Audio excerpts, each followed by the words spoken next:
Bienvenue à tous. Nous vous remercions d'avoir rejoint notre webinaire sur la thématique renforcer la communauté technique au Bénin. Je suis Malik Alassane, je suis responsable des projets au sein du chapitre Bénin Internet Society. Ce webinaire est organisé par le chapitre, donc en collaboration avec l'ONG Liganet, dans le cadre de notre projet BGNOD. Avant de commencer, je tiens à vous dire nos sincères remerciements. On sait qu'aujourd'hui, c'est un jour de semaine et vous aviez quand même porté d'intérêt à cette thématique et vous nous avez rejoints. Internet n'est plus un luxe. Tout ce que nous sommes, nous l'utilisons au quotidien. Mais pour qu'il fonctionne, il faut bien qu'il y ait des groupes de travail, qu'il y ait des communautés, qu'il y ait des experts, qu'il y ait des techniciens qui travaillent chaque jour au quotidien pour le rendre fonctionnel. Et aujourd'hui, nous avons jugé bon d'aborder la thématique de comment est-ce que ces différentes communautés techniques autour donc, de cette ressource qui est importante pour nous fonctionnent. Comment est-ce qu'aujourd'hui on est capable de construire ou de consolider ces groupes ces communautés afin de continuer ou de perdurer les efforts qui sont faits pour rendre Internet accessible, ouvert et sécurisé à tout le monde. Et pour tout au long de ce webinaire, nous sommes très honorés de recevoir M. Jean-Baptiste Milogo, qui est directeur technologie, Internet et développement à Internet Society. Donc, merci, Monsieur Jean-Baptiste Milogo, d'avoir accepté notre invitation. C'est un grand plaisir de vous recevoir tout au long des prochaines minutes. Merci, Malik. Je tenais aussi à préciser, donc n'hésitez surtout pas à poser vos questions dans le chat. Donc, nous tenons sincèrement à ce que ce webinaire ou cette session soit une session d'échange interactive, donc pour nous permettre aussi de répondre à vos préoccupations ou à vos questions. Donc, Monsieur Jean-Baptiste est là, donc il pourra nous entretenir, vous apporter des éléments de réponse. Donc, sans plus tarder, nous allons commencer.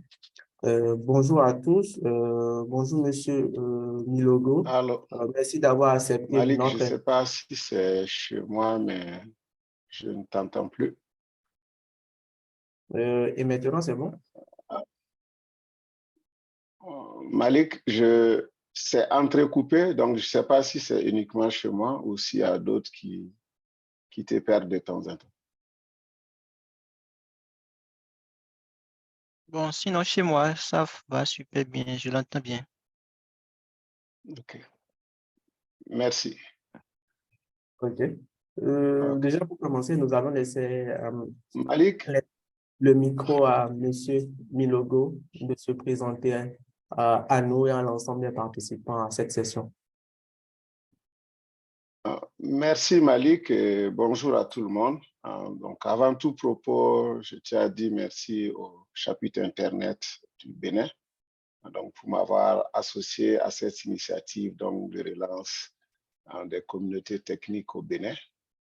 Et c'est aussi l'occasion pour moi de dire merci à chacun d'entre vous pour avoir pris de votre temps pour participer à cette session d'échange. Pour moi, c'est une discussion entre nous et voir ensemble comment on peut redynamiser ce que vous faites déjà dans la communauté Internet au Bénin.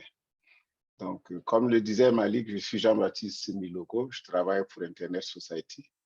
Et donc, mon travail consiste à apporter du support aux différents pays, essentiellement en Afrique, sur les domaines qui concernent le renforcement de tout type de communauté technique. Donc, on le verra par la suite, peut-être dans les essais de définition qu'on donnera.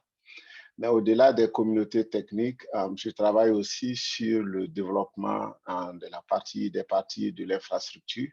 Donc, je m'occupe d'apporter du soutien pour développer les points d'échange Internet ou de façon globale, tout ce qui est infrastructure de peering et d'interconnexion de réseaux dans nos pays.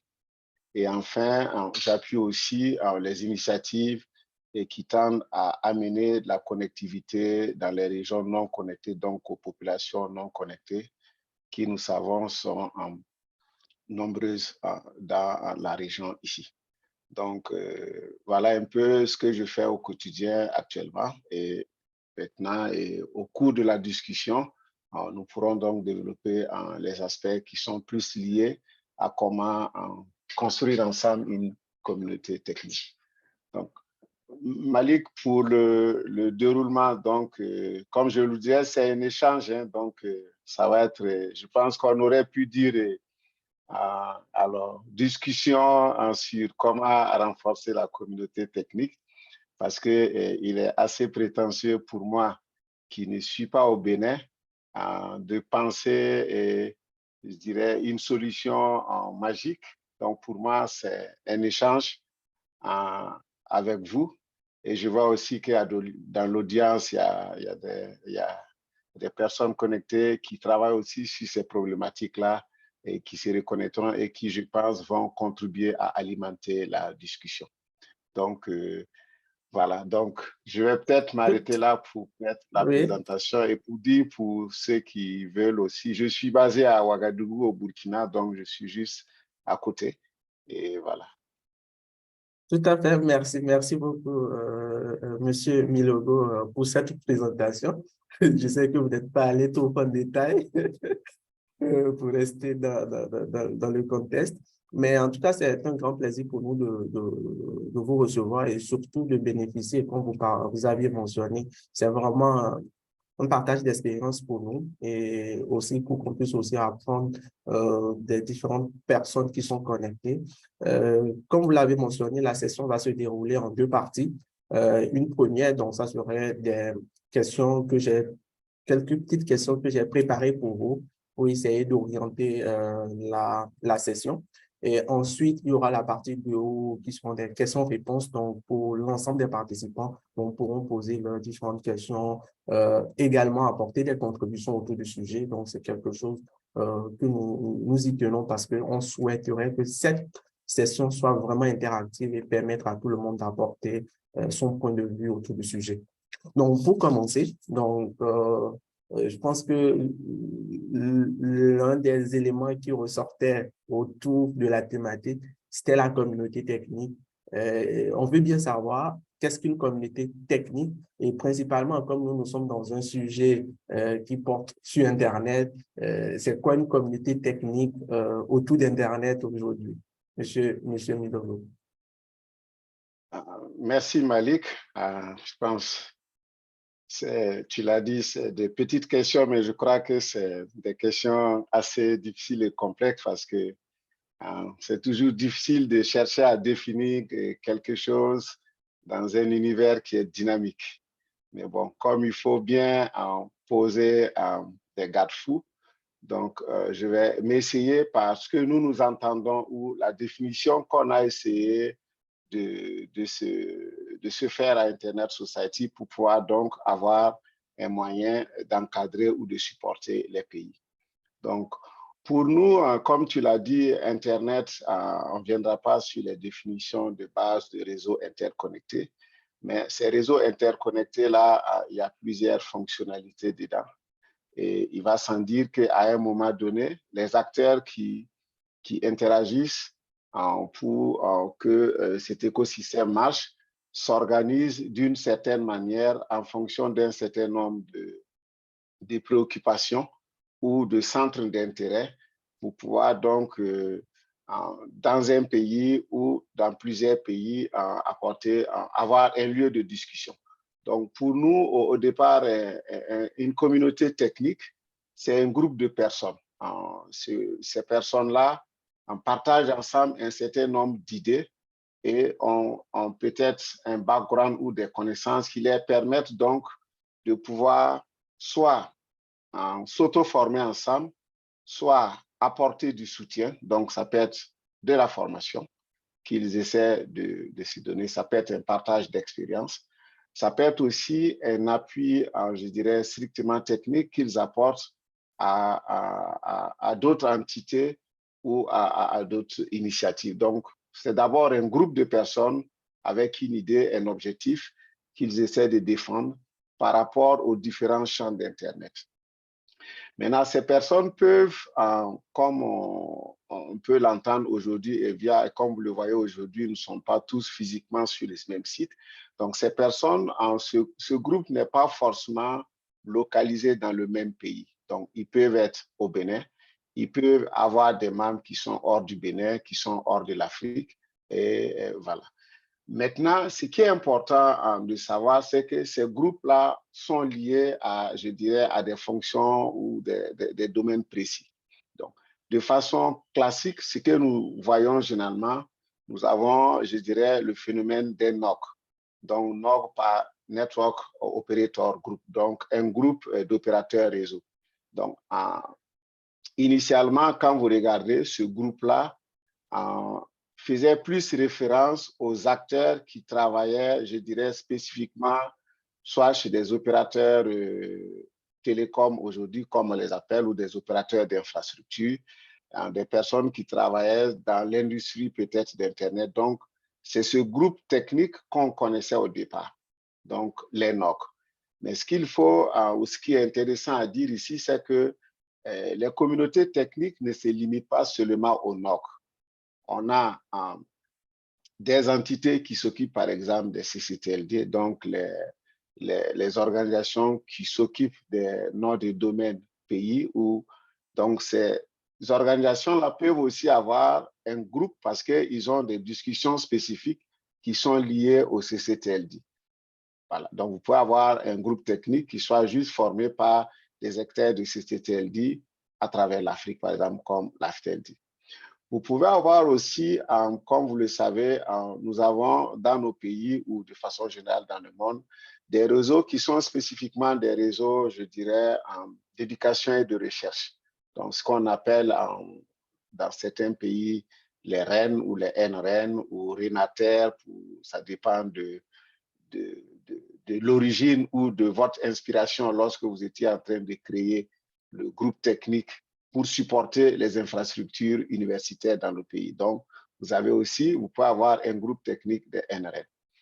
Maintenant, à côté de tout cela, on peut aussi, comme vous le savez, on le sent peut-être moins dans certains pays aujourd'hui, mais il y a quelques années en arrière, on avait des groupes d'utilisateurs Linux. Je sais qu'au Bénin, il y avait des groupes très actifs autour de M.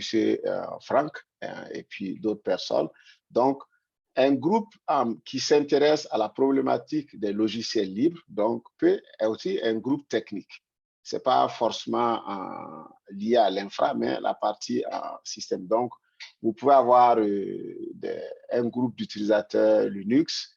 Maintenant, après, on ne va pas rentrer dans le détail des distributions parce qu'à ce niveau aussi, vous pouvez avoir des tendances, des gens qui seront pro Ubuntu, Debian, et voilà, FreeBSD, mais c'est des groupes techniques et dans notre définition de ces groupes techniques-là, il faut tenir compte de ces communautés-là.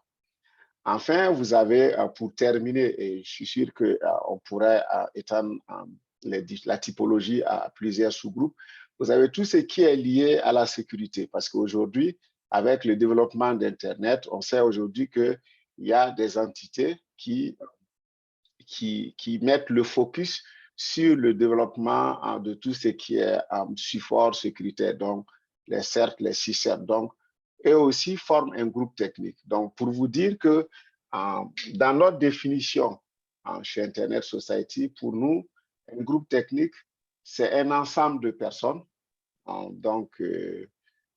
qui soit se focalise sur une thématique, sur une partie, donc sur un corps de domaine d'Internet, pour essayer de s'organiser, partager l'expérience, se former ensemble et voilà, apporter du soutien à certains lorsqu'ils sont en situation de besoin de dépannage ou de besoin d'éclaircissement.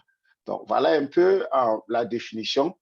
Maintenant, il va sans dire qu'il va falloir qu'on fixe des critères parce que, voilà, à quel moment on peut dire qu'on a un groupe technique?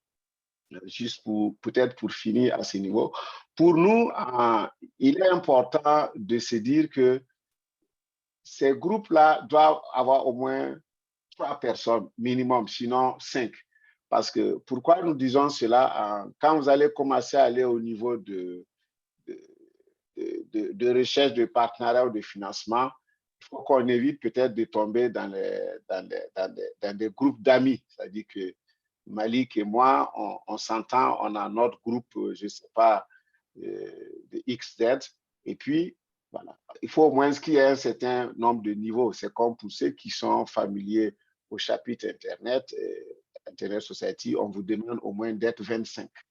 Voilà. C'est un nombre suffisant pour pouvoir faire forme. Donc, il y a le critère donc, du nombre de personnes. Donc, ça, c'est un critère important. Et puis, il faut que le groupe soit structuré, pas forcément légalement, mais qui est, comment on appelle ça? Ça peut avoir un nom. Bon, pour les NOG, c'est facile. C'est, comme on appelle, l'ID du pays plus NOG. Donc, il faut qu'il y ait un nom. Il faut qu'au moins qu'on ait peut-être une présence ou des traces d'activité. On ne peut pas dire qu'on a un groupe technique et que ce groupe technique-là, il n'est pas actif ou qu'il est actif seulement à un certain moment donné. Donc ça, c'est un critère important. Et puis, il faut que le groupe aussi puisse avoir une présence, idéalement avoir une présence en ligne parce qu'il est facile aujourd'hui d'avoir une présence en ligne. C'est comme une identité et que ce groupe ait un moyen d'échanger avec la communauté. Donc, il y a, je dirais, la notion, je dirais, de personnes autour d'un idéal, je dirais, mais il faut au moins un certain nombre de critères de base pour qu'on puisse accepter que ce groupe existe. Par la suite, peut-être, je verrai en fonction des prochaines questions de Malik, il y a des stades d'évolution aussi que ces groupes-là peuvent avoir. Donc, ceux qui sont, je dirais, au début, donc au début de leur établissement, on ne va pas exiger d'eux comme des groupes qui ont 10, 15 ans d'existence avec beaucoup d'expertise technique prouvée. Donc, il y aura, je dirais, des stades de développement sur lesquels on peut aussi qualifier ou placer un groupe dans le but de pouvoir le supporter. Donc, ce serait comme entrée de gamme, milieu de gamme, haut de gamme et puis très avancé. Donc, je pourrais revenir sur les différents critères qu'on peut associer à ces stades de développement. Mais voilà un peu, Malik, ce que nous comprenons par groupe technique et les éléments qu'on regarde dedans et puis les champs possibles. Bien entendu, les exemples de communautés que j'ai donnés, on peut aller au-delà, ça dépend on peut avoir peut-être demain une communauté d'informatique médicale ou peut-être IoT et intelligence artificielle. Donc, ça reste des personnes autour d'un idéal avec un certain nombre d'impacts qu'ils veulent apporter à la communauté. Merci. Merci, Monsieur Milogo. En tout cas, on a très bien noté la définition que vous avez partagée avec nous, donc qui répond vraiment à ce que nous, au début, en tout cas avec le chapitre, ce sur quoi nous travaillons. Ça me permet aussi de rappeler, parce qu'on organise ce webinaire dans le cadre de notre projet, donc, qui est le BJNOG. Donc, le BJNOG, donc, comme vous l'avez mentionné dans votre définition, c'est le groupe, c'est un groupe d'opérateurs donc qui est au Bénin.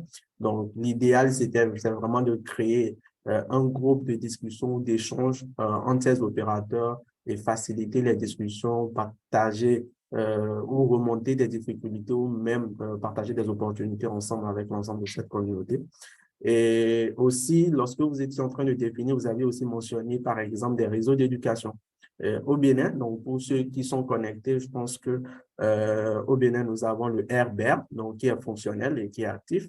Donc, pour ceux qui sont déjà passés au niveau de l'université d'Abomey Calavi, le verront et peut-être qui se sont déjà connectés à un Wi-Fi qui se nomme Herbert. Et grâce à ça, en fait, vous avez la capacité aussi d'échanger. Ça ouvre plusieurs opportunités de connexion. Donc, vous pouvez être au Bénin, échanger avec des universitaires qui sont dans d'autres pays de la sous-région.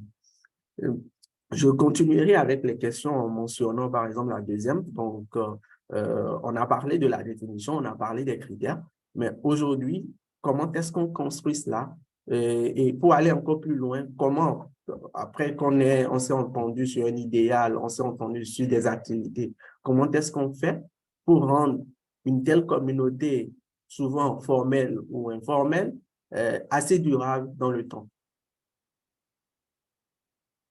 D'accord. Merci Malik. Ta question sur comment, je vais dire, garder la flamme allumée lorsqu'on a une communauté Ouais, technique, exactement. je dirais c'est la partie la plus difficile parce que c'est le challenge, je pense qu'on voit dans beaucoup d'initiatives, surtout à travers l'Afrique. L'ambition de départ ou la motivation de départ existe, mais après, comment maintenir sur la durée? Donc, moi, je vais essayer d'aborder cette partie en parlant de ce que j'ai appelé tout à l'heure les stades de développement. Parce qu'il faut déjà se dire quels sont les différents moments où qu'une communauté technique peut vivre de sa naissance au stade où elle atteint un stade voilà, à son renforcement. Donc, à partir du moment où on comprend cela, peut-être ça peut aider à ne pas souvent chercher à sauter les étapes. Et ça évite peut-être de ne pas forcément chercher à sauter les étapes parce qu'on peut sauter des étapes et les étapes intermédiaires qu'on n'a pas consolidées vont impacter la survie de la communauté par la suite. Donc, dès le départ, pour moi, au moment de l'établissement, il faut qu'il y ait, comment on appelle, un cadre d'échange ouvert entre les membres. D'abord, amener les membres à savoir, si on décide, par exemple, de faire un réseau, un groupe d'opérateurs techniques, par exemple, pour soutenir tout ce qui est infrastructure technique au Bénin. S'il y a des questions dans le chat, comme je ne les vois pas, je pense que Malik va les reprendre et on pourra les répondre par la suite. Donc, tout à fait, tout à fait. Au moment de l'établissement, comme on a dit, c'est des personnes qui ont un idéal. Donc, il faut que dès le départ, qu'on puisse expliquer, voilà ce qu'on essaie de faire dans notre groupe technique, voilà nos canaux de communication. Et c'est un canal ouvert, il n'y a pas de super chef, super expert, parce que si c'est un groupe technique, par exemple, pour soutenir l'infrastructure réseau télécom, par exemple, il va de soi que lorsque normalement j'ai un problème, je pose le problème et quelqu'un qui a déjà vécu le même problème peut me dire, si tu fais comme ça devra pouvoir t'aider. Ça peut être, il faut qu'il y ait cette ouverture à partager l'expérience avec les autres. Donc, il faut que l'idéal qui vous lie soit bien clair au départ, que vous ayez un canal de diffusion. On n'a pas forcément besoin d'aller dans le formalisme institutionnel parce que c'est aussi quelque chose que beaucoup de nos pays africains francophones, je dirais, nous commettons. On cherche à vouloir avoir une association enregistrée, reconnue, et on met tellement d'énergie à cette partie papyrasserie qu'on oublie pourquoi on essaie de créer l'association. Donc, moi, je dirais, la partie légale, elle est nécessaire à un certain moment du stade d'évolution, lorsqu'on commence, par exemple, à faire des demandes de financement et qu'il y ait une transparence dans la gestion. Mais si on commence par ça, ça ferait que des gens qui se réunissaient parce qu'ils aiment Linux ou qu'ils aimaient les questions liées au CCTLD ils vont se sentir un peu frustrés parce que la partie paperasse va prendre du temps. Donc, pour moi, c'est d'abord au départ d'arriver à avoir des gens qui partagent de l'information. Même si, par exemple, c'est un groupe de messagerie instantanée où vous vous parlez chaque semaine et que ce soit 30 minutes, 1 heure, c'est déjà bien. Si c'est une liste de discussion où il y a un qui a eu une information, qui fait de la veille, qui partage, qui essaie de rendre les activités actives, il peut arriver de temps en temps des trolls, que certains envoient des boutades. Ça existe dans les groupes techniques parce que, bon, quelqu'un qui est derrière son écran, souvent, dans son stress, il essaie de se défouler sur d'autres, mais ça doit se faire dans la bienveillance, dans le respect de l'autre. Donc, si cette base elle est établie et que vous commencez à vous rencontrer régulièrement, ça peut être sur une base mensuelle, ça crée déjà un noyau. Et aujourd'hui, on a assez d'outils qui nous permettent de rester en lien ensemble. À partir de là, on peut aller maintenant sur une phase de développement de base. Cette phase de développement de base va vous permettre de définir ce que moi je vais appeler une vision à court, moyen ou long terme. Et c'est dire, cette année, voilà ce qu'on veut faire. L'année prochaine, voilà ce qu'on va faire. Les années à venir, peut-être que notre ambition, c'est de partir d'une équipe, d'un groupe de base, mais à construire une expertise locale dans telle thématique dans 5, dans 10 ans. Donc, avec à l'intérieur des activités qui peuvent être de la formation, qui peut être du partage de veille ou inviter, pousser d'autres personnes à aller ailleurs. Donc, ça, c'est au moment où vous commencez à structurer. Et ensuite, il faut aussi que vous puissiez voir comment, sur le plan, Malik, tu es là? OK. Si vous m'entendez, tout à fait, je suis là. D'accord. Donc, à partir du moment où vous commencez à définir la vision, il va de soi que vous commencez à vous poser la question, comment on fait pour financer les activités si on a besoin de financement? Parce qu'au départ, on peut se rencontrer chaque semaine, chacun va utiliser son forfait data. Et à un moment donné, lorsqu'on va vouloir faire des activités en personne, donc sur un site, soit on a des partenaires qui nous donnent des locaux, parce qu'on n'a pas forcément besoin de louer, on peut avoir des partenaires qui nous donnent les locaux. Ça peut être dans une école. On n'a pas forcément besoin d'aller dans une grande salle de conférence où on va payer. On peut mettre le NOG peut-être dans une école, une université, un lycée. Alors, ça dépend de ce que vous voulez faire. Souvent, il y a des cellules scientifiques dans les lycées, par exemple. Donc, essayez donc de définir donc ces moyens-là ou ces besoins. Donc, si on a besoin de salles, qu'est-ce qu'on fait? Est-ce qu'on a une mailing list qui fonctionne? Est-ce qu'on a une page web qui fonctionne? Est-ce que, par exemple, aujourd'hui, on a un outil de communication instantanée?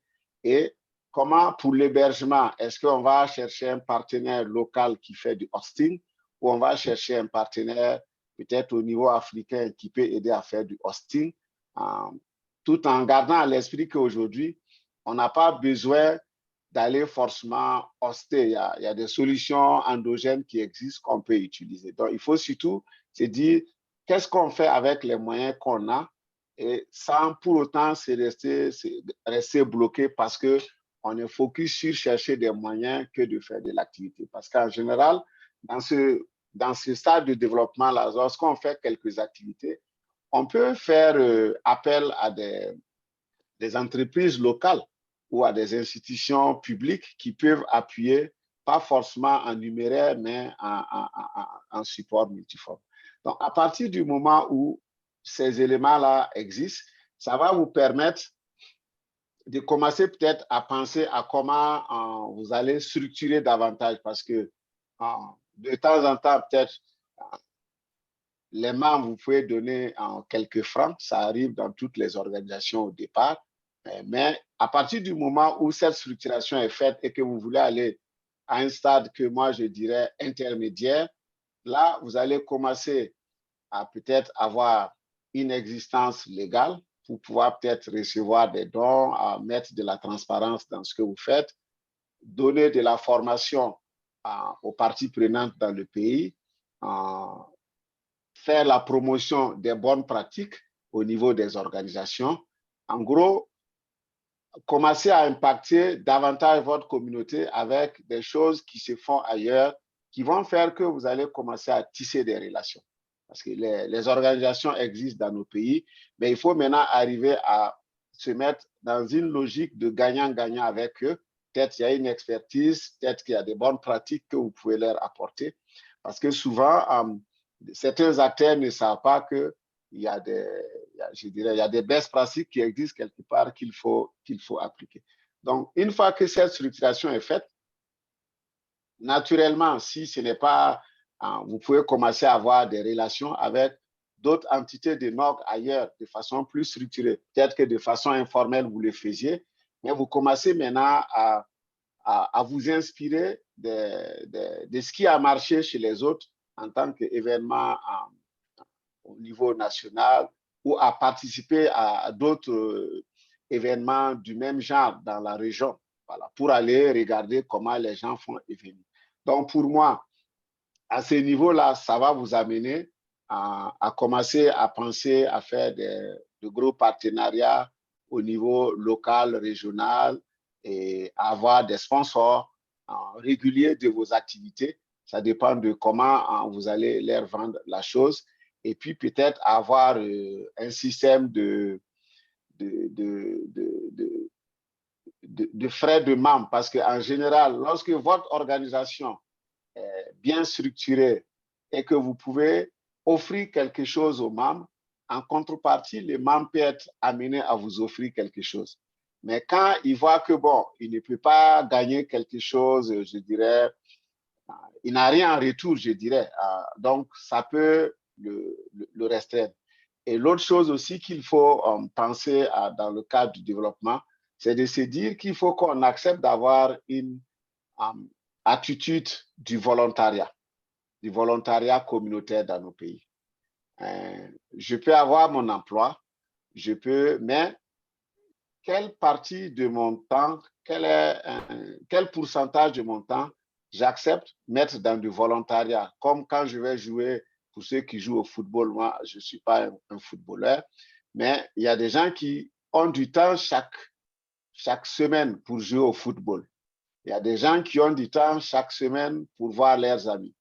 Il y a des gens qui ont du temps chaque semaine pour mener des activités qui leur tiennent à cœur. Ça peut être n'importe quelle activité de développement qu'ils aiment ou des clubs de lecture.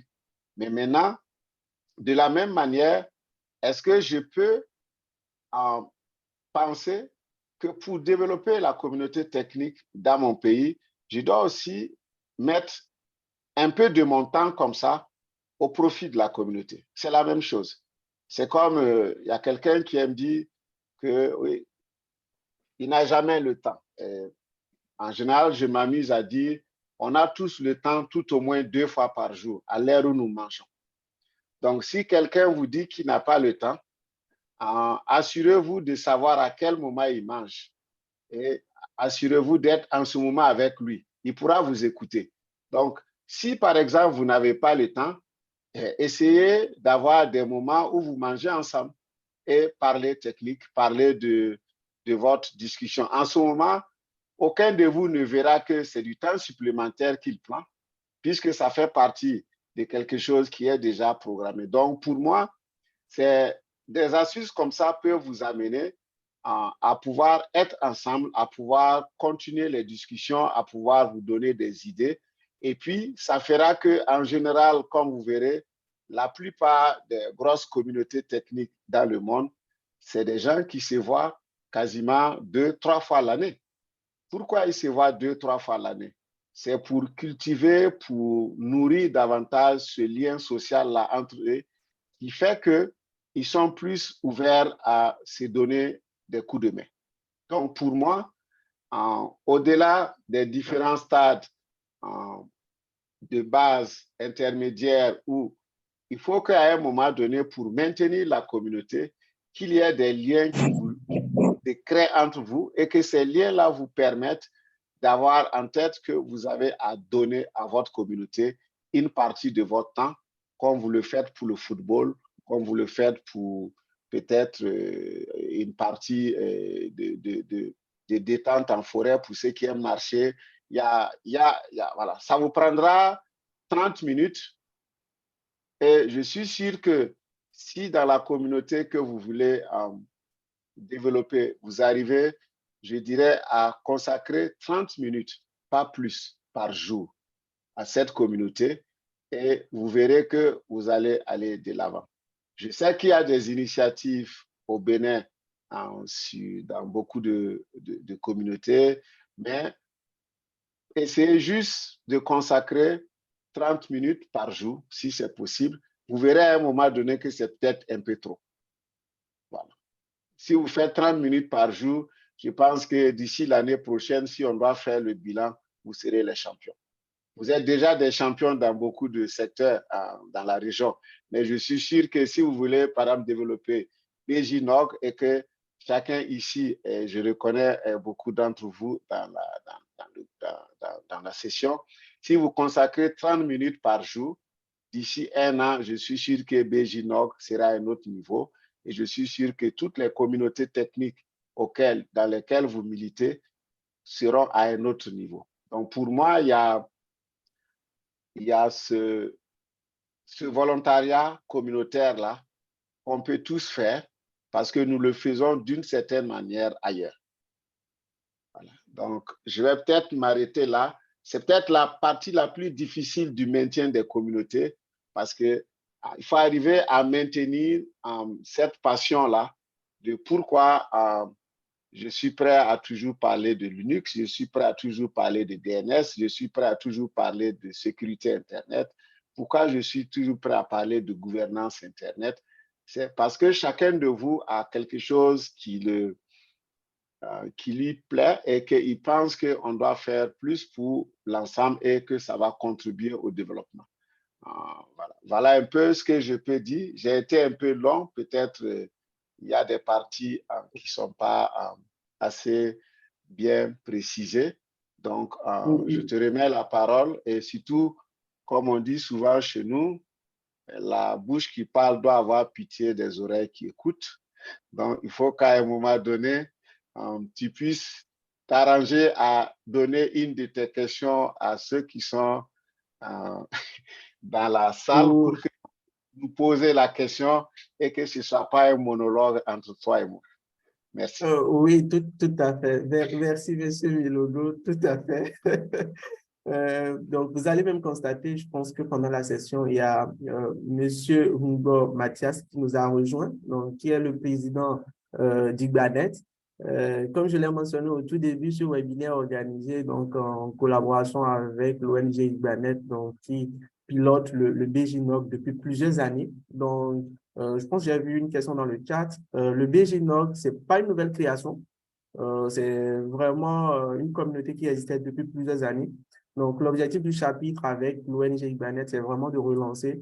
Donc, comme on le dit, le plus gros challenge pour ces communautés techniques, c'est vraiment de maintenir l'activité, de maintenir toutes les actions autour.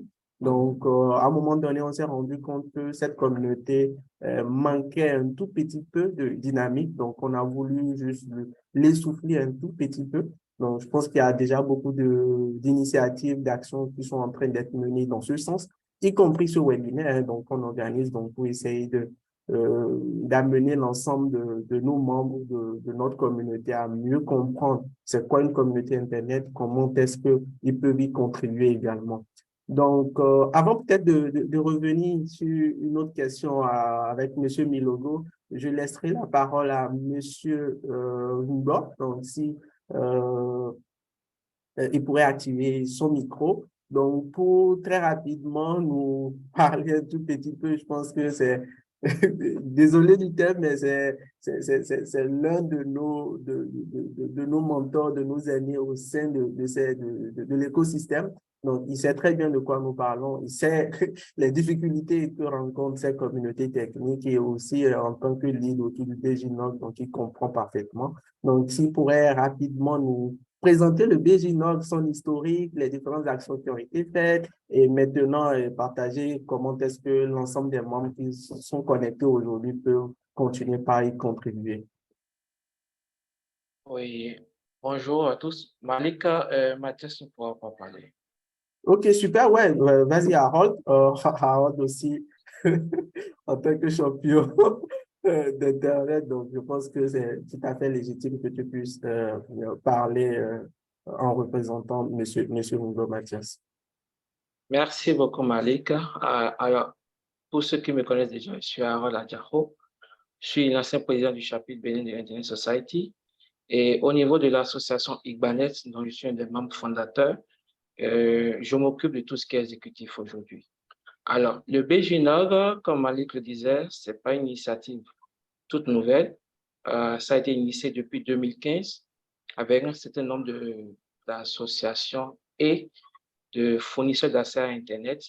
Mais il est vrai que au-delà d'une mailing list, on a eu à faire quelques activités juste en partenariat avec d'autres activités, mais nous n'étions pas encore à un niveau avancé pour dynamiser une communauté.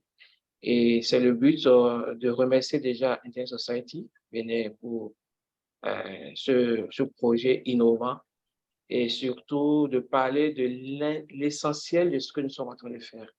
Donc aujourd'hui, la communauté technique au Bénin, c'est une chose en progression. Je pense que M. Milogo l'a souligné tout à l'heure. Au Bénin, nous avons fait déjà pas mal de choses dans ce sens et le BJNOG est une continuité dans cette dynamique pour créer une communauté très forte et surtout pouvoir assainir, si je peux dire, l'environnement et disposer des meilleurs éléments pour développer Internet au Bénin avec des acteurs impliqués de manière inclusive et sur la durée.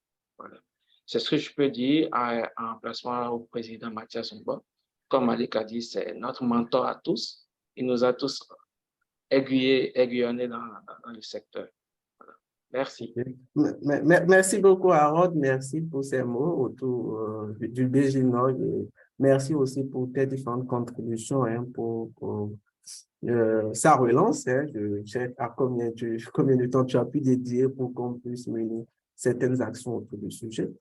Et dans l'audience aussi, comme M. Milogo le mentionnait tout à l'heure, il y a M. Cédric qui est là. M. Cédric qui nous avait rejoint très récemment lors de nos webinaires, lors de notre atelier autour du projet BRSI, donc Benin Routing Security Initiative, que nous avions organisé pour aider ou contribuer à la sécurité du routage Internet au Bénin.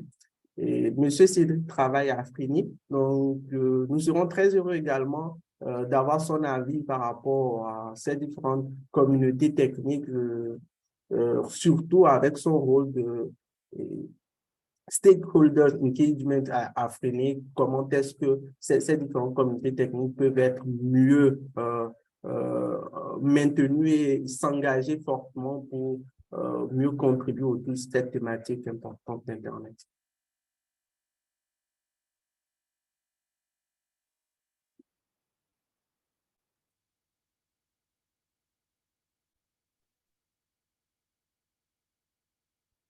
Bonjour à tous et merci beaucoup à Malik pour la possibilité d'intervenir et merci aussi à Jean-Baptiste pour son intervention.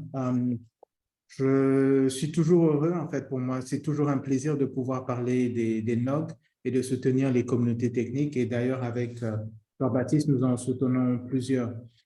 C'est vrai qu'il a mentionné qu'il y a beaucoup de défis et il faut dire, et j'appuie vraiment le fait que c'est un défi dans les milieux francophones. Dans le milieu francophone, nous avons beaucoup de difficultés à démarrer des activités et encore plus à les maintenir. Mais pour moi, ça reste quelque chose de possible. Ce n'est pas du domaine de l'impossible. Et c'est là où vous avez, que ce soit les anciens, les aînés ou les différentes institutions, que ce soit ISOC, Afrinic, nous sommes là pour pouvoir vous soutenir, pour pouvoir vous aider Et n'hésitez pas à trouver des moyens simples de maintenir la communauté parce que une des plus grosses difficultés avec les communautés techniques, surtout les NOG, c'est que c'est du volontariat. Donc, chacun fait avec sa disponibilité en termes de temps et en termes de possibilités. Mais que vous alliez d'un endroit à un autre, vous verrez qu'il y a différentes manières de faire qui marchent. Après, c'est à vous de trouver la bonne formule et surtout trouver celle qui marche le mieux pour vous.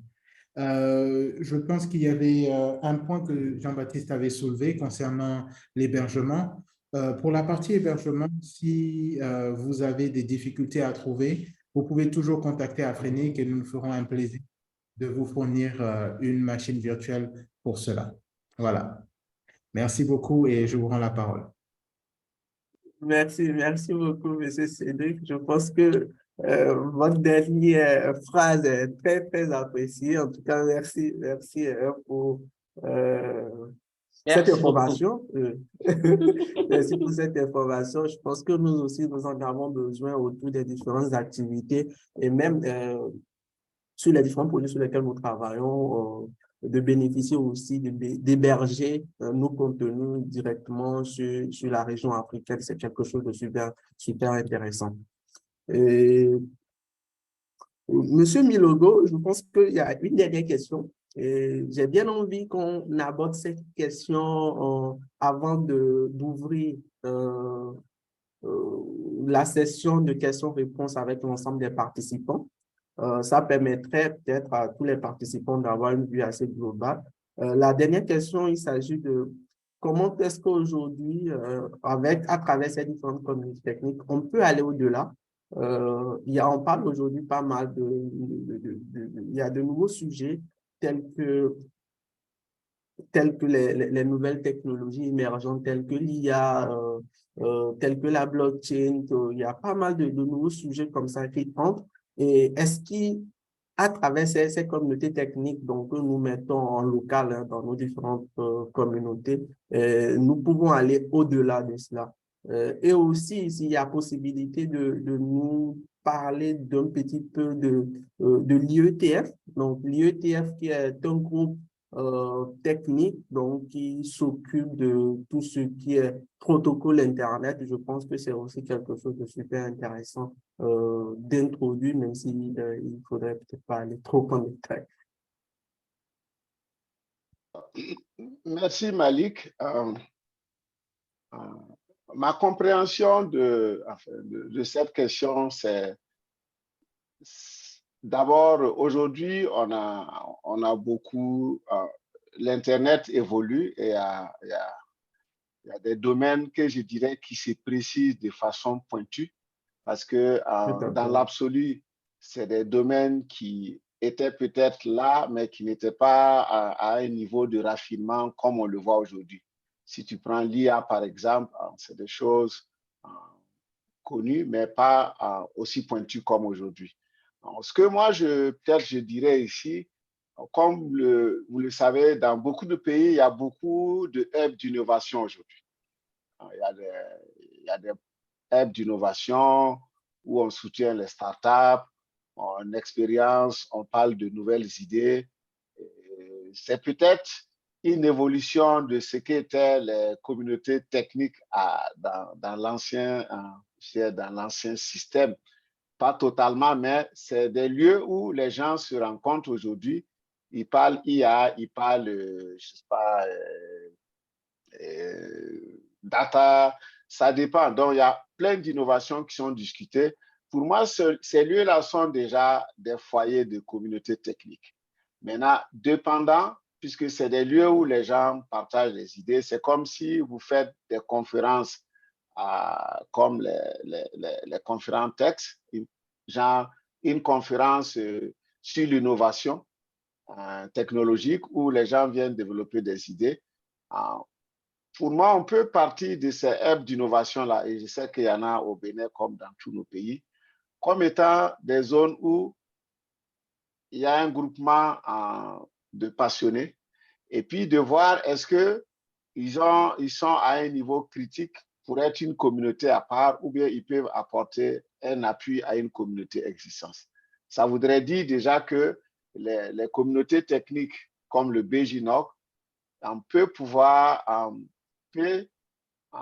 travailler à avoir une présence dans les activités de ces aires d'innovation-là.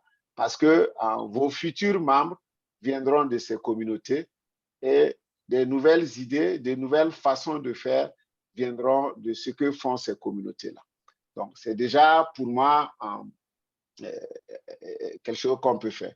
Maintenant, sur la partie, je dirais, ce qui s'est fait ailleurs ou spécifiquement IETF, comme vous le savez, IETF, je dirais, c'est, alors, définition, c'est, je vais dire, le groupe qui est chargé ou qui a comme objectif du développement des protocoles ou des standards Internet. Et quand vous voyez aujourd'hui, la majeure partie des contributeurs à IETF viennent des pays du Nord. Et il y a quelques années, et je sais que l'initiative est toujours là, de travailler à avoir des clubs IETF dans nos pays. Parce que si vous regardez, IETF n'est jamais encore venu en Afrique. Il y a plusieurs raisons, mais si nous travaillons à avoir des clubs IETF dans les universités, dans les écoles, à faire en sorte, par exemple, qu'il y ait, comme ça se faisait, je crois, à Maurice, des clubs où ils essaient de rediscuter des RFC, donc qui sont les documents techniques que l'IETF produit. Par exemple, vous pouvez prendre une RFC sur le DNS, une RFC, ça dépend de la thématique que les membres du groupe vont auquel ils vont s'intéresser. Et puis, travailler sur ça. Peut-être que demain, on aura des contributeurs dans nos pays, des contributeurs réguliers. Et ça fera que quand on va aller sur le tracker des contributions IETF, on aura, je dirais, des contributions africaines et qui fera que demain, lorsque il y aura de grosses discussions là-bas sur comment on adopte tel ou tel protocole, on peut avoir notre mot à dire. C'est comme souvent, les gens pensent que les pays asiatiques essaient de forcer la main, mais ils ont compris que pour changer la donne, il faut être présent souvent là où on prend des décisions. Si je suis constructeur, je ne citerai pas des noms, de telle ou telle industrie chinoise, je peux envoyer beaucoup de contributeurs à IETF de telle sorte qu'ils contribuent soit à adopter de nouveaux protocoles, soit à influencer la finalisation de certaines RFC qui sont en discussion, de telle sorte que demain, ce soit nos équipements soient bien compatibles avec. Donc, pour moi, on peut travailler dans ce cadre-là et puis avoir des petits clubs IETF. Ces clubs-là peuvent aussi faire partie des activités des NOC ou ça peut être aussi des activités que vous proposez, par exemple, au niveau des aides d'innovation pour dire à ceux qui font des études techniques aujourd'hui, voici aujourd'hui le protocole, le port 80, qu'est-ce qu'il y a autour de ça? Tout le monde utilise, oui, les web, port 80. On donne des TCP, on donne des ports comme ça, tout le monde est d'accord, port 53, DNS, des choses. Mais est-ce que ça t'intéresserait d'aller lire les RFC et puis de voir comment on est arrivé à ça?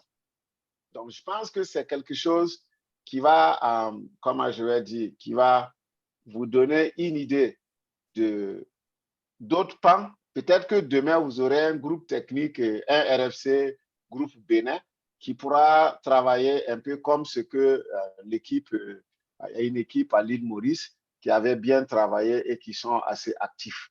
Voilà. Donc, pour moi, c'est des choses possibles qu'il faut mettre dans les packages lorsque ce n'est pas assez grand, mais travailler à ne pas tout mettre ensemble au même niveau parce que ça devient lourd à faire tourner. Ou faire en sorte que chaque fois qu'il y a des présentations techniques comme à DNS Forum, comme à FSGI, comme à, voilà, peut-être trouver quelqu'un qui va faire une présentation sur les RFC et peut-être ça va susciter de nouveaux passionnés qui vont peut-être travailler. Je vous mets ici le lien.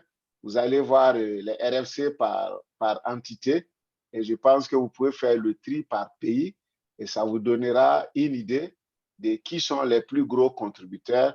Et si nous ne sommes pas là-bas, ben parce que nous ne nous intéressons pas. Donc, si vous voyez ici, pour moi, c'est voilà, un sujet. Voilà. Je ne sais pas. Donc, sur la partie innovation, les hubs d'innovation, c'est des lieux de discussion de nouvelles idées. Donc, vous pouvez utiliser ça comme catalysateur pour avoir de nouveaux membres, pour présenter des nouvelles idées. L'ITF, ça peut être une façon d'avoir des clubs dans les écoles d'ingénieurs. Je pense qu'il y a la capacité de pouvoir contribuer à cela. Et puis, il y a des grands NOG aussi qui existent dans le monde. Donc, si vous regardez par exemple NANOG, aujourd'hui, c'est un événement assez important qui a plusieurs composantes. Et vous aviez aussi AFNOG qui existe toujours en Afrique, qui essayait donc d'offrir une fois par an une semaine de formation intensive dans plusieurs domaines et qui continue à travailler. Et peut-être pourquoi ne pas essayer d'avoir des semaines de formation à l'image de ce que AFNOG fait, puisque tous les cours sont en ligne. Il suffit juste de pouvoir s'organiser et de pouvoir développer ces compétences-là dans les pays et voir aussi dans quelle mesure vous pouvez aller apprendre de comment l'équipe du procès NI au Ghana a travaillé à structurer AFNOG. Et aujourd'hui, quelle est l'évolution? Comment on peut contribuer là-dedans avec, je crois, aussi la prochaine conférence qui sera là, qui va être en Afrique du Sud en septembre. Maintenant, sur AFNOG, vous avez aussi, vous pouvez vous inscrire sur ces listes-là. FRNOG, c'est un NOG francophone, mais c'est bon de s'y inscrire pour voir comment souvent il y a des clashs qui arrivent entre les gens, mais ça ne donne pas lieu à des bagarres à vie. Ça dit que c'est un débat d'idées. Voilà, parce que il faut aussi se dire que les trolls existent dans les discussions entre techniciens. C'est un peu, je dirais, le péché mignon des gens, je dirais, entre griffes, parce qu'ils aiment s'attaquer, mais c'est dans le respect. Il faut juste savoir, je vais dire, challenger l'autre avec tes idées, avec tes références. Et puis, si c'est bon, c'est bon. Maintenant, ça permettra aussi, pour finir, de savoir que lorsque votre groupe mailing list va être structuré, les gens aussi doivent apprendre à lire les archives et puis ne pas venir poser les questions où on a déjà la réponse. Par exemple, s'il y a une question où Google peut te donner la réponse, dans certaines listes de discussion de NOG, si tu viens poser cette question, bon, la réponse, on va peut-être la donner, mais tu vas prendre peut-être une petite douche froide amicale. Pour dire que, voilà, c'est aussi apprendre à voir comment les NOG fonctionnent pour que demain, on ne dise pas, bon, c'est parce que Ben n'aime pas Malik que Ben attaque Malik sur la ligue, ou c'est parce que Harold a un contentieux à JB, donc il est en train de régler ça ici. Mais c'est dit, c'est un débat technique. On reste dans le débat technique. Bon, après, si Harold n'aime pas ma tête, bon, c'est pas clair. La prochaine fois, je ne vais pas mettre la caméra, il ne me verra pas. Où est le problème? Donc, bon, je crois qu'on est un peu au-delà de l'heure. Je ne sais pas si Oui. tu peux demander à l'auditoire s'il y a des questions, peut-être on prend. Avant peut-être. Oui, effectivement, tout à fait. Merci beaucoup, JB, pour les différentes contributions et surtout l'éclaircissement. Donc, si vous avez des questions, donc on pourra en prendre rapidement 3 questions. Vous pouvez lever la main ou laisser vos questions dans le chat.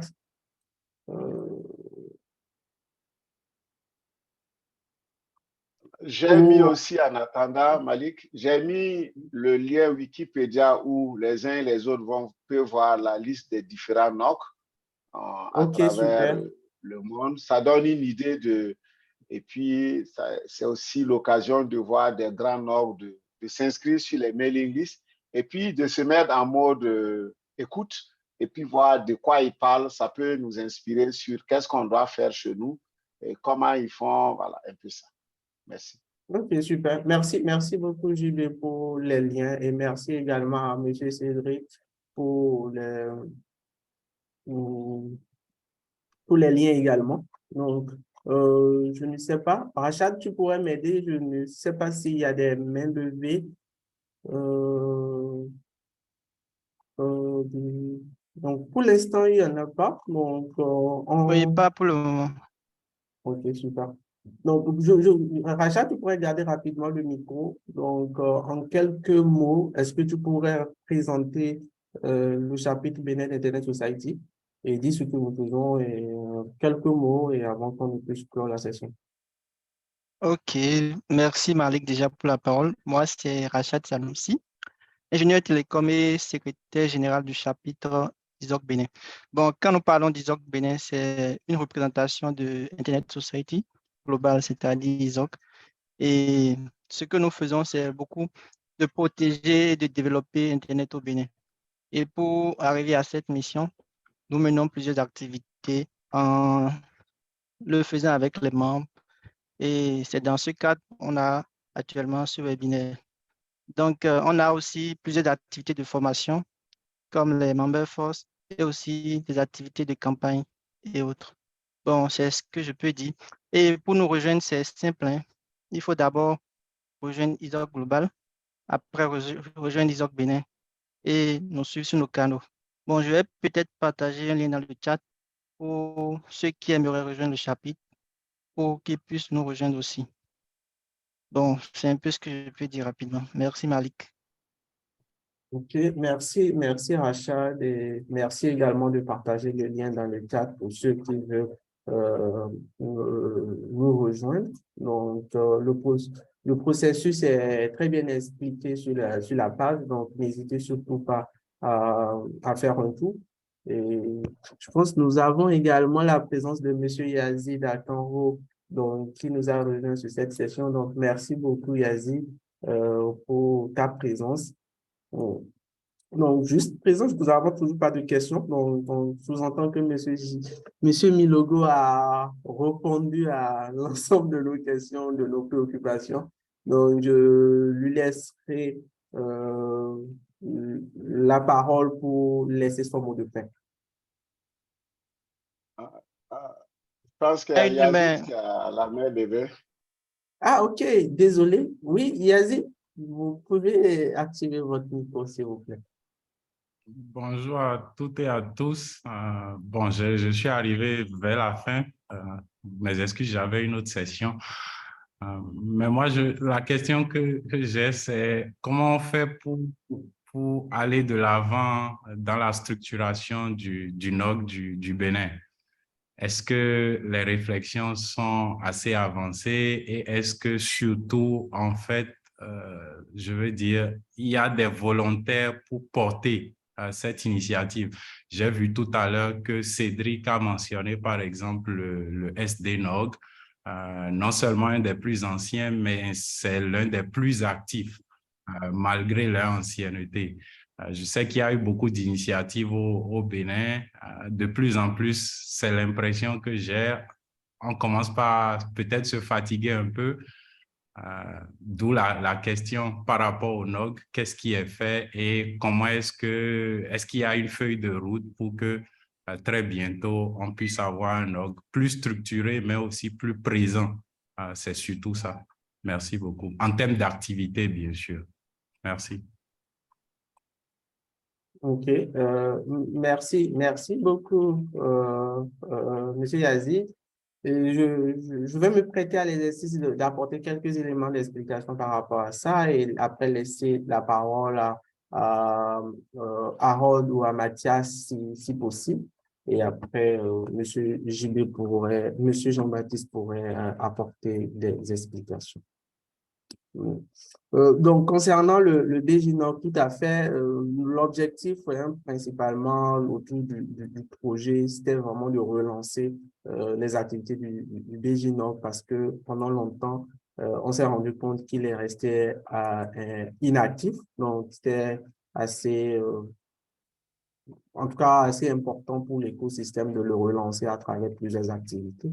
Et pour y arriver, donc déjà, on a assaini autour du BJ Nord. Ce n'était pas facile de pouvoir rejoindre la mailing list. L'information n'était pas aussi accessible. Donc, désormais, vous pouvez taper nord.bj et avoir toutes les informations nécessaires. Donc, ça, c'est déjà quelque chose qui est effectif. Donc, pour y rejoindre à la mailing list, c'est plus difficile. Il suffit juste de cliquer sur un bouton et puis le processus est effectué.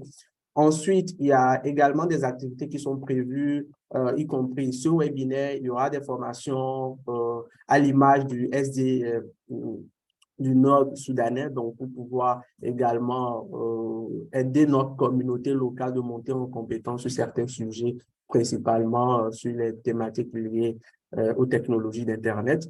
Et après, l'autre réflexion, c'est surtout la réorganisation structurelle du BJ Nord. Comment est-ce qu'aujourd'hui elle peut être assez indépendante en termes de membres actifs qui dédient du temps, comme M. Milogo l'a mentionné dans sa présentation, pour qu'ils ne sentent pas qu'ils mettent d'énergie ou qu'ils dédient énormément du temps, mais que cela se fasse de façon simple, mais assez passionnée et intéressante sur des thématiques qui les intéressent. Et donc, je vais m'en arrêter là et laisser Harold ou Mathias, si possible, d'apporter d'ajout par rapport à ce que je dis. OK, merci Malika.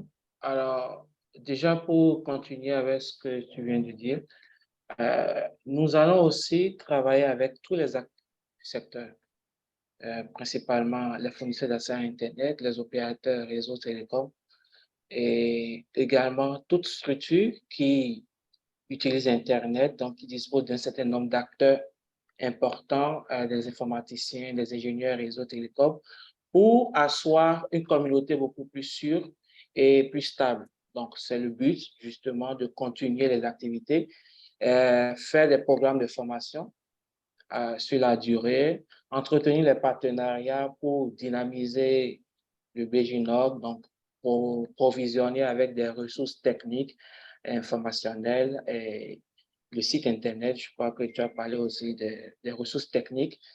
Et sur la durée, nous espérons que de plus en plus, nous aurons des membres actifs qui vont prendre la relève parce qu'un BJ, un OG, en fait, c'est principalement pour documenter, pour informer, pour former tous les acteurs du secteur en termes d'Internet, en termes de réseau Internet, etc.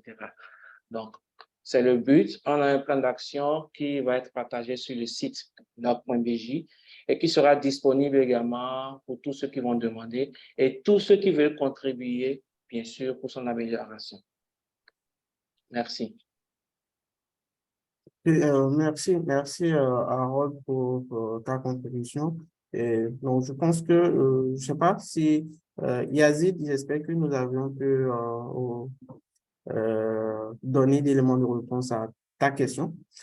Il y a M. René Uomaku donc, qui a levé la main, donc on va l'écouter et après laisser M. JB laisser son mot de fin et clore la session. Donc, je pense que nous avons dépassé l'heure. OK, merci, cher modérateur. Moi, j'espère que vous m'entendez. Oui, très bien.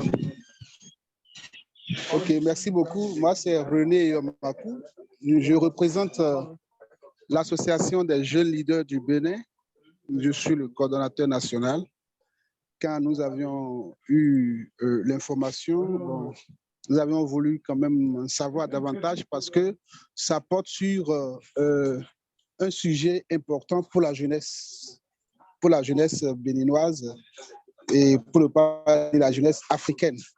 Et c'est vrai que je n'ai pas pu très vite me connecter au webinaire parce que je n'avais quelques soucis de difficulté d'accès à l'Internet. Je voudrais juste savoir, est-ce que l'association peut entrer en partenariat avec votre organisation pour apporter la formation à la jeunesse, puisque nous couvrons l'étendue du territoire national. Nous sommes présents dans les 12 départements et les communes du Bénin. Merci beaucoup. OK, super. Merci beaucoup, monsieur René Yomakou. Donc, en tout cas, c'est un grand plaisir pour nous de collaborer avec toutes les entités de l'écosystème. Donc, nous continuerons les différentes discussions. Je pense, Rachad, tu pourrais noter le nom de monsieur René et puis on pourra rentrer en contact avec lui plus tard pour essayer de formaliser, voir dans quelle mesure nous pourrons nouer une collaboration au profit de la communauté au niveau du Bénin. Donc, sur ce, monsieur Milogo, vous avez le micro pour le mot de fin. Merci Malik. Je pense mon merci va à l'endroit du président du chapitre Hervé, à toute l'équipe dirigeante du chapitre du Bénin, pour m'avoir déjà associé à cette discussion sur comment renforcer la collaboration entre la communauté technique au Bénin. Et comme je le disais au départ, il n'y a pas une solution magique et ce serait été prétentieux pour moi d'apporter une solution magique pour le Bénin. Mais pour moi, c'est une discussion entre nous sur peut-être ce qui s'est fait ailleurs ou comment nous voyons ce type de communauté et que ce soit plus une co-construction entre l'ensemble des acteurs sur comment renforcer davantage le volontariat communautaire dans les thématiques techniques pour soutenir le développement au Bénin. Donc, en tout cas, c'était un plaisir pour moi d'assister et de contribuer à ces échanges-là. Et j'espère que nous aurons d'autres occasions de continuer le travail et puis et que ce soit quelque chose qui soit la continuité de ce que les anciens, et je pense qu'il y a assez d'anciens qui sont de grands pionniers, qui sont du Bénin, qui ont travaillé. Donc, c'est assurer la relève parce que, comme le disait, je crois, Cédric, à un moment donné, il y a de l'épuisement naturel qui peut venir, mais quand il y a de nouvelles personnes qui viennent avec de nouvelles idées, avec de nouvelles façons de faire, ça permet de continuer à soutenir donc toutes les communautés techniques au Bénin. Donc, j'espère pour avoir pu apporter une contribution à cette initiative que le chapitre porte et je reste disponible à tout moment pour pouvoir apporter ma contribution. Et merci à chacun d'entre vous pour avoir pris de votre temps. Merci à Cédric, à Harold, à Ben, à Mathias, voilà, que je connais bien, même si je suis sûr qu'il doit être busy quelque part. J'espère juste qu'il n'y a pas une panne serveur quelque part. Donc, voilà, en tout cas, merci à chacun de vous et merci à Malik pour l'animation ensemble. Et puis, au plaisir de se parler. Et puis, j'espère faire le point dans un an de ce qu'on aura pu faire. Oui, tout à fait. Merci beaucoup, monsieur Milogo. Merci d'avoir accepté notre invitation. Et ce fut une session très enrichissante. Donc, nous avions pu comprendre mieux comment est-ce qu'on crée, comment est-ce que ça fonctionne et avoir aussi des tips. C'était aussi ça l'objet de la session, comment est-ce qu'on peut maintenir ces communautés-là à long terme au profit de nos communautés respectives.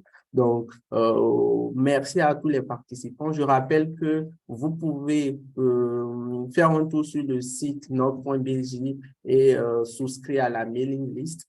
La session sera disponible pour ceux qui souhaitent réécouter. Donc, nous mettrons cela à disposition sur nos différents canaux, principalement sur la chaîne YouTube. Donc, n'hésitez surtout pas à revenir ou à nous suivre sur nos canaux pour ne rien manquer pour les prochaines activités. Sur ce, portez-vous bien et bon après-midi à tous.